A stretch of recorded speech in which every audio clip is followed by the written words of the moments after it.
as you're drawing a moment like a Scar throwing Mufasa off a cliff, Long live the king. are you thinking, oh man, like this one's gonna cause like millions of kids like fear and trauma at this moment? Sort of, you think the audience will react in a proper way, and it probably would do that kind of a, probably would get that kind of a reaction. But you're in the moment, and you're trying to feel what the character is feeling and understanding that because if I don't feel that moment, then the audience won't feel it either. So Mhm. that's really important, whether it's a comedy scene or it's something really bad and evil is happening. You gotta feel it. You gotta climb into the mind of these characters and act it out.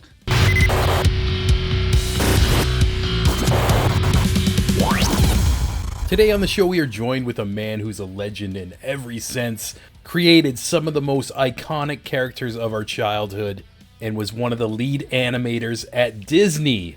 He is Andreas Deja, and currently he's got a new short film titled Mushka that took him 10 years to make. And what's super special about Mushka, it celebrates the old style of Disney, the classic 2D hand-drawn stuff we grew up with, and it's absolutely beautiful. Around getting all the behind-the-scene details of Mushka, we get to pick Andrea's brain on his legacy, his process while working for Disney, the psychological magic, how you can make people watch these films, fall in love with the characters, and almost forget they're watching drawings. And as he goes into his spirit and philosophy on his work, you can tell it takes a special guy with a soul and passion like his to take us on a wonderful ride. Also, he gives us his thoughts on the modern trend of the industry changing to 3D and CG animation, gives some great advice for aspiring animators, and a reminder that magic and drawings still exist. So yeah, let's get right into it. Here's the legend, Andreas Deja. Andreas, it's an honor to speak to you this morning as I have my morning coffee and everything. And yeah, just how you doing today? I'm doing great, and I'm looking forward to talking to you. Awesome. And yeah, I just watched the your latest short film, Mushka, and what I loved about it too is like it's just such a classic style of animation that myself and people of my generation grew up watching, but it's brand new. And I also read that this took you about like 10 years to make. Am I correct? Yeah, it took a long time. Just about a decade is when we started, and there were a few small breaks in between. I was offered to write a book on Disney's old animators, so that took about 9 months out of the schedule, and I curated a couple of exhibitions for the Walt Disney Family Museum. Also, that took a little time, but yeah, it started about 10 years ago. But here we are. It's done. Yeah. So how's it feeling to finally get this out, get people watching it and everything? It's a lot of fun, obviously, to have people react to it and show it to audiences. But to be honest with you, it hasn't quite sunken in yet because for so long I was sitting at that desk over there every day, just animating a new scene, and to have that, even though we finished at the end of last year, there's still that feeling. There has to be something more to animate. I mean, it can be done, Yeah. because you've been at it for so long, and but it is done, and yeah, it's a great joy to show it at festivals and seeing people's reaction. Yeah, it's amazing. I also without any big spoilers, just there's a scene at the beginning on the train, and I love how there's like a little wink and nod at your legacy of like working for Disney with a couple of the people on the train. And so that must have been really fun to kind of insert little Easter eggs like that into it. I was literally, when I was animating that scene, I thought, well, she has either a coloring book, this little girl, or she's drawing something, and it had to be something very simple, obviously, and that's what I came up with. Yeah, yeah. And I also love talking to you today because you're just kind of the lead behind some of the most iconic villains of my childhood, from Gaston to Jafar to Scar, and talking to you right now and seeing like other interviews of you, you're obviously a nice guy, but what kind of gravitated towards like Disney putting you in charge of all of the evil characters in a way? Well, when they offer you a role like that, a villain, you're not going to turn that down as an animator because you know, as you might know or agree with, villains drive the story. You know, they want to change things. They want to be in power, and so just from a motivation point of view, there's so much there, and they often have great voices, you know, who help you to define the character. Especially with a character like Scar. I mean, gosh, when you have Jeremy Irons, how can you go wrong? You know, as an animator, you almost can't screw that up because the voice readings that he gave us were so rich and smart and added sort of a sense of intelligence and danger to the character. And I just absolutely loved it. But it wasn't really planned that I would do one after the other, one villain after the other. Gaston was my first one, and then the next crew, of course, did Aladdin. They said, "We like what you did with Gaston. Do you want to do our villain?" And then one more time with Lion King with Scar. But then the offers kept coming, so to speak. When we were starting Hercules, they said, "Do you want to do Hades for us?" And I took a deep breath and I said, "Well, if I have a choice, maybe I should do a different character because." If I'm going to end up doing another villain, there's a chance that I might repeat myself in the acting, Mm. and so I didn't want to do that. And I said, if the character is still available, I would like to do adult Hercules because that's like for me shifting gears to do something else. And so they gave me that character. I think that's the beauty of an animator, that you can do any character. You can do female characters, male characters, animal characters. You can slip into all these different character roles, and I had a chance of doing that. Yeah, that's so amazing too. And even I find like you mentioned too, like a lot of the villains kind of steal the show. It's like just the Disney formula of just hiring like just a great actor, and there's always just that intense scene too in the movies. And I'm just wondering, like, as you're drawing a moment, like just a random example, as like a Scar throwing Mufasa off a cliff, are you thinking, oh man, like this one's gonna cause like millions of kids like fear and trauma at this moment? And like, are you always like conscious of like stuff like that while you're Sort of, you know, you don't, you think the audience will react in a proper way, and it probably would do that kind of a, probably would get that kind of a reaction. But you're in the moment, you know, and you're trying to feel what the character is feeling and understanding that because if I don't feel that moment, then the audience won't feel it either, you know. So Mhm. that's really important, whether it's a comedy scene or it's something really bad and evil is happening. You gotta feel it. You know, you gotta climb into the mind of these characters and act it out. Yeah, amazing. And I could tell you really get in the zone. I went down a bit of a rabbit hole of watching you just draw on YouTube. I was originally gonna looking for like little researches, so I'm not asking the same questions as other people, but then I just fell into almost like an ASMR of you just watching a master at its craft. And like while you're doing that, there's just such a peaceful presence that's coming off of you. And I just want to know, do you find like it to be like meditative when you slip into that creative flow state and everything? Yeah, I think you could call it that. Uh, the most important part really of my work is when you start with a blank sheet of paper and there's nothing on it, and if you have a dialogue scene, you listen to the dialogue quite a few times. You close your eyes until images come to mind, and during that process, when I'm thinking about the acting and getting to know the feelings of the characters in that scene, I really don't want to have any phone calls. I don't want to have any visits to my office. It's just complete focus. You know, Mhm. you just, it's just you and the character, and then just scribbling down basically what the character is doing and feeling. And those early scribbles are very, very loose. Sometimes people won't even recognize what that is.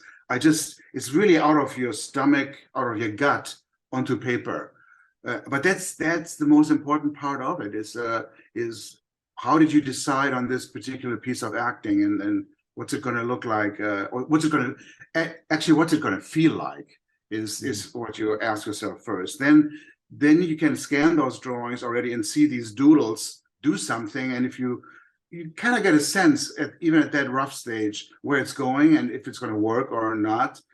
And if it is working, and if it has the right feeling, then I do another pass, sometimes on the same drawing. Sometimes I would take a new sheet of paper, and then do really fine line drawings and boil it down, add all the detail.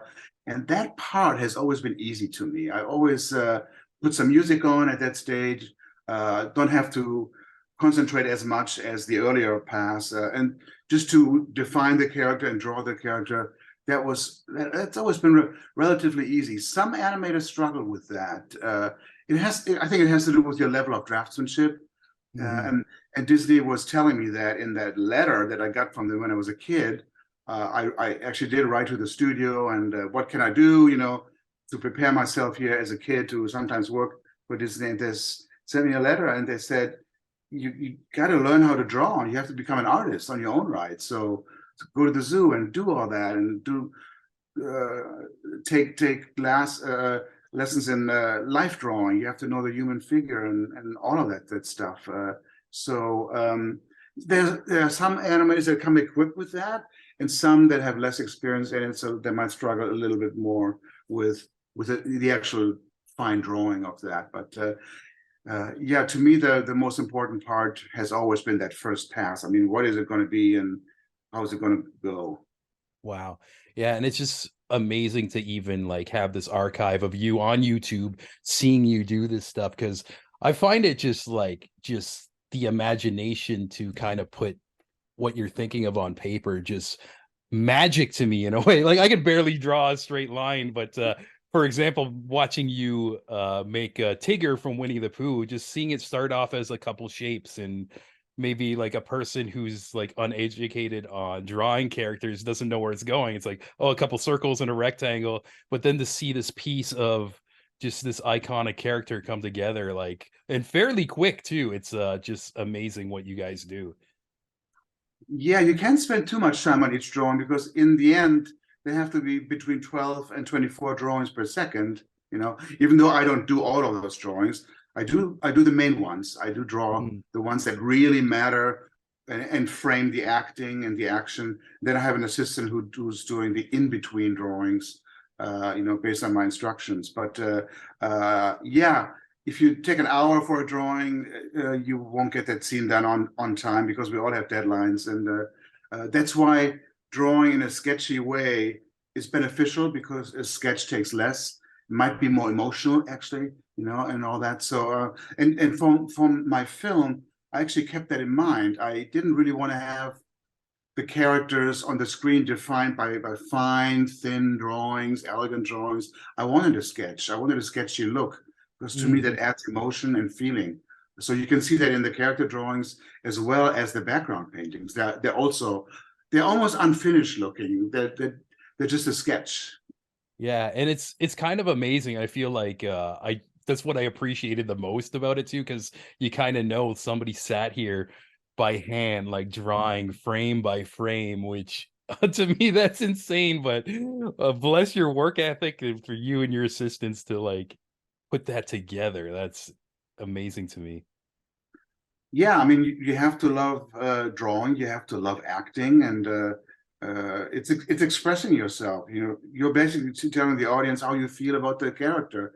And it's people sometimes ask me, what is more important? Is the drawing more important, or is the acting more important?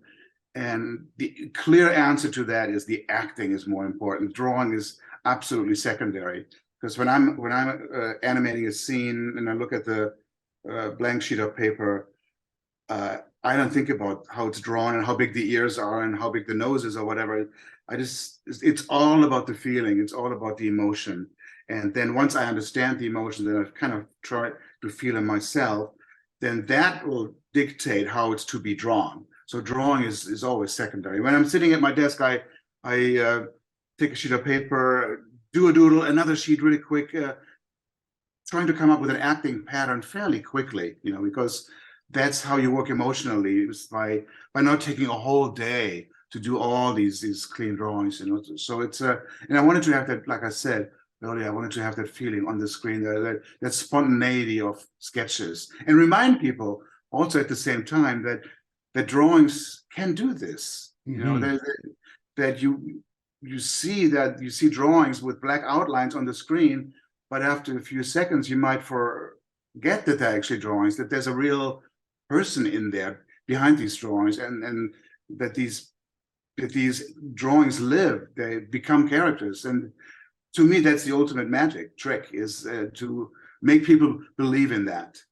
Yeah, and it's Disney always does that. I noticed the Muppets also do that with puppets too. Like Mm-hmm. after the first couple minutes, you just expand your mind. You're in that universe, and it's amazing. Absolutely. Also, I feel like kind of the craft of what you do right now is turning into almost a lost art. The way the industry went, kind of pushing towards 3D with Pixar, and almost every animated movie now is 3D. So it's refreshing to see this, and I also just kind of want to know like your thoughts on the way the industry changed to 3D. Yeah, 3D came by, of course, starting with Toy Story way back, and the box office was there immediately because people really took to it. And of course, major film studios saw that, took notice, and produced and still are, CG films.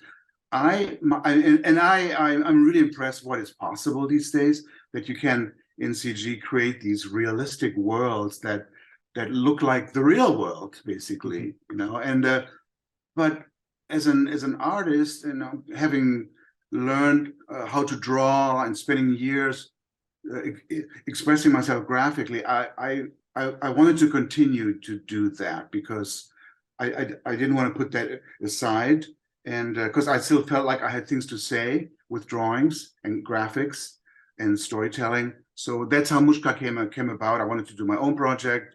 I said, here's your chance to make your own personal statement, and it might take a long time, which of course it has, but here we are. It's done, and I'm absolutely thrilled. Yeah, me too. Me too. Even like in the early days, like you mentioned the Toy Story, I had no idea that that was gonna completely take over. I knew there would probably be more of 3D stuff, but I didn't think that kind of like the hand drawings would be a lost art just because it was such a part of our lives, like the work you did and everything. And yeah, it's just been interesting and it's so cool to see you make a brand new film. And even like people who have not seen this yet, I kind of mentioned to them, like people around my age and generation, and before they even see the trailer, they're like, "Oh my god, I gotta see this! I gotta see this!" So it's kind of cool how you're just tapping into like our hearts and nostalgia once again. Yeah, it's just a reminder that kind of a magic, drawings coming to life, telling you a story, becoming real, that still exists, and it shouldn't be overlooked. And why can't we have CG animation and hand-drawn animation and stop motion animation and all that stuff? They're all magical in their own way. Hmm. And Andreas, as a final question, just to kind of let you know, a lot of like different creatives listen to these segments I do, and I'm just wondering, as a person with a legacy like yourself, would you have any advice for somebody trying to pursue their dream in film and animation? Yeah, I would kind of tell students the same thing that the Walt Disney Studio told me in their letter when I was a kid. It doesn't really matter whether you're going to get into CG animation or stop motion or hand drawn. If you spend some time drawing and observing things, because that's really what drawing is. You observe things. You observe real animals at the zoo, and you sketch them, and you spend time with them. Or if you spend time life drawing, learning about the human figure, it'll just give you a reservoir of observations and knowledge that is going to be useful in any kind of medium that you're going to be working in. Because most CG animators still doodle out what they're gonna have the characters do, and so if you know how to draw well, that'll really help your planning process for your stop motion scene, for your CG scene, or for your hand drawn scene. So learn how to draw. It's a fantastic tool. Hmm. Well, Andreas, it was such an honor to talk to you today. I hope you enjoy the rest of your media day, and I'm really excited for other people to see this film. I'm definitely gonna just like be one of those persons like in the YouTube comments checking the reviews too, because I had like such a good time, and like I mentioned, it brought back like this nostalgic feel to me. And what you did once again, like you do throughout your career, is absolute magic. And I thank you for your legacy and everything. Oh, thanks so much, Sean. Thanks for having me. Hope you guys enjoyed that chat as much as I did. This was such a special one.